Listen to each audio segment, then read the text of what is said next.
Good morning, everybody. Mike Vacchi, PrincetonTrader.com, here for NTMarkets.com with your Friday morning pre-market webcast. Okay, S&P 500 E-mini futures daily chart. We're at a fairly critical moment here.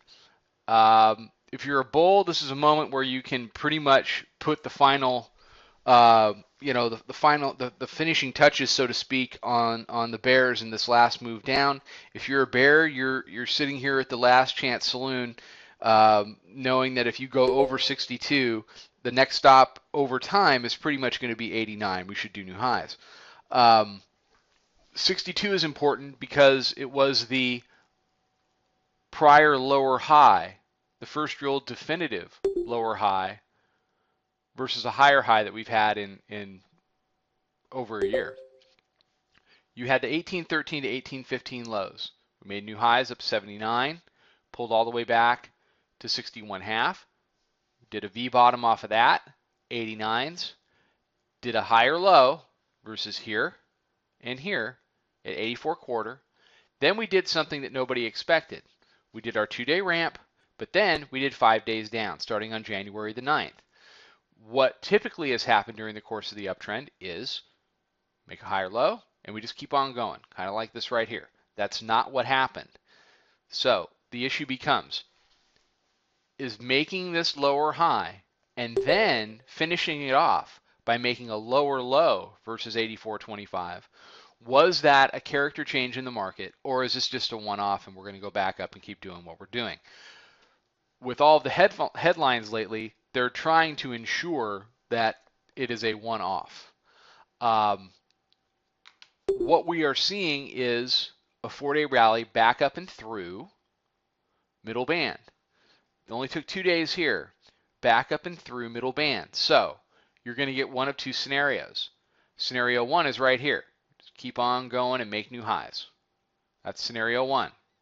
Break through the middle band, keep on going, make new highs. Scenario number two is what happened right here. Up through middle band, back through the next day, heading back down. So I think it's going to be one or the other today. If the bulls, and obviously the bulls have a much easier job. If the bulls can survive the day and keep it above the middle band, which is down at 2037.70. I mean, this is not a big ask, especially for the bulls. Then they can continue to build on that and most likely take out 2088.75. If we get a full reversal, if this 62 high turns out to be some kind of double top, and I'm not a big double top fan, at least not for the last couple of years. Double bottoms have worked very well, but that's because we're in a major macro uptrend. If 62 holds and we get a failure here and it falls back through 37, if the bears get it done, then I would expect more downside into next week. I would expect at that point that the 70 here is potentially ripe for testing, and the 61.5. So the bottom line for today is it's all about the 62 and it's all about the middle band. Can they stay above middle band? The 62 hold.